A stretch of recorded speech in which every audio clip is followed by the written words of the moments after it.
I don't like making Nintendo rants these days because it is almost always the same charade with them. They are draconian with their intellectual properties. Their hardware and online service features are severely behind Sony and Microsoft. And I don't even really play that much Nintendo these days. I've been way more of a PlayStation guy these last few years. I know Sony also isn't that great. But because of that, I don't really see a point in continuing to care about how awful this company is. When I was 15, every time Nintendo would fuck up or do something blatantly anti-consumer, I would immediately make a video ranting about it. I'm 23 now, and I really don't have it in me to be like that with this company anymore. But this story actually pissed me off enough to break me out of semi-retirement when it comes to being a Nintendo ranter. From GameSpot, Nintendo intensifies crackdown on YouTube emulator channels. Nintendo has taken action against YouTube channels showcasing its games running on emulators, issuing copyright strikes against creators such as Retro Game Core, which reviews devices capable of emulating classic consoles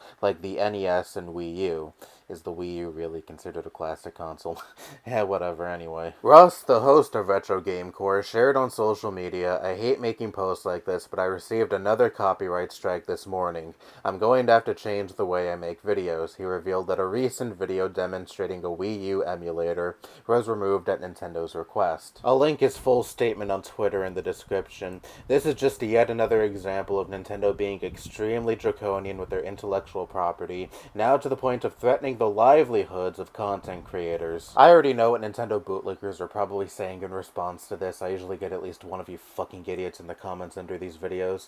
These channels shouldn't have been making videos showcasing Nintendo games being played on different products to begin with, because that is piracy. First, and I believe I've said this in several other videos already, but I'll reiterate, emulation does not always mean you download ROMs illegally off of a site. There are avenues to dump the ROMs directly from the Switch cartridge that you paid for, presumably, and play these games on more capable hardware. The Switch came out in early 2017. It has a graphics chip that was already a few years old when the system came out. There are players who want more performance out of these games and don't want them to be throttled by horribly outdated hardware, but at the same time they still purchase these games because they want to support the developers who worked hard on them. And honestly, as a whole, I have never minded emulation. Even if you're illegally downloading ROMs, I don't care one bit. Nintendo is a multi-billion-dollar corporation who is not going to go belly up overnight over what is ultimately a fringe sector of the gaming community. Most of those 100 million plus Switch owners, I'm sure, still happily play on their Switch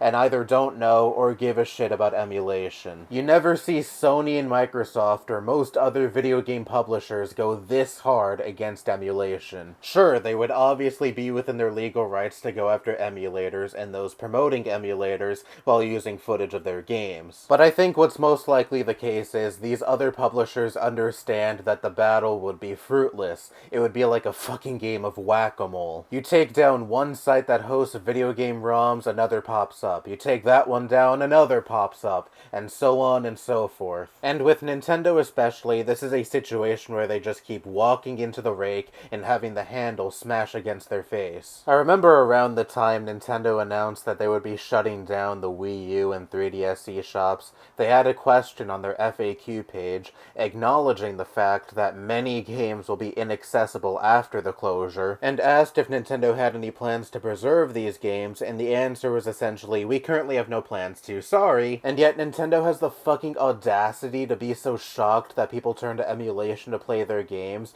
when they don't give a single fucking shit about video game preservation. Before this May, the only legitimate way to play the Thousand Year Door was if you still had a functioning GameCube or Wii laying around, and paying up between $120 to $150 if you also wanted your disc to be inside the original box. And obviously not every GameCube and Wii game is going to receive the remaster or remake treatment. There's still no GameCube and Wii emulation on the Switch's online service. This is why emulation is a net good. It ensures that these old games don't just stay rotting on old hardware, are still easily accessible. Most people who turn to emulation aren't twirling their fucking evil mustache going, "I love piracy." They either don't want to deal with the bullshit jacked up prices the retro game market is currently flooded with, or they want an enhanced experience with their games that your current console does not provide. But above all else, the emulation community wants to ensure that games remain easily accessible. A multitude of things could happen over the years. A publisher just forgets about a game and leaves it to rot on old hardware,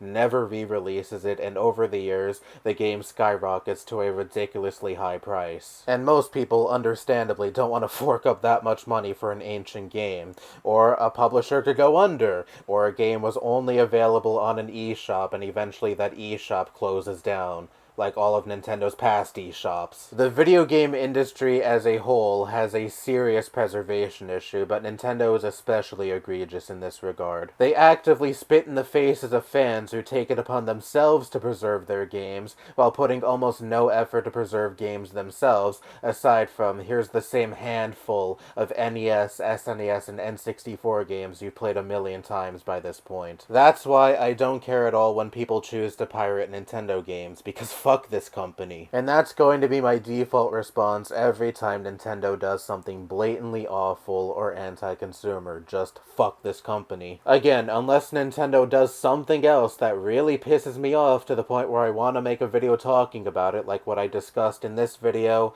I really don't fucking care what this company does nowadays, because again, it is the same thing every single fucking time. They are absurdly draconian with their intellectual property. They don't give a shit about video game preservation. Their hardware is horribly outdated. These are things I've been ranting about for fucking years, since the inception of this channel pretty much. I just don't care anymore, and I haven't cared for a long time. I am well aware of how dog shit this company is, and so is everyone else who isn't a complete bootlicking ride-or-die Nintendo loyalist who can't seem to grasp that the multi-billion-dollar company they adore oh so much is not their fucking friend. You can repackage the same talking points against the same thing only so many times before you can't even be mad anymore, and that's the point where I'm at with Nintendo. Anyway, that's all I have to say. Bye-bye.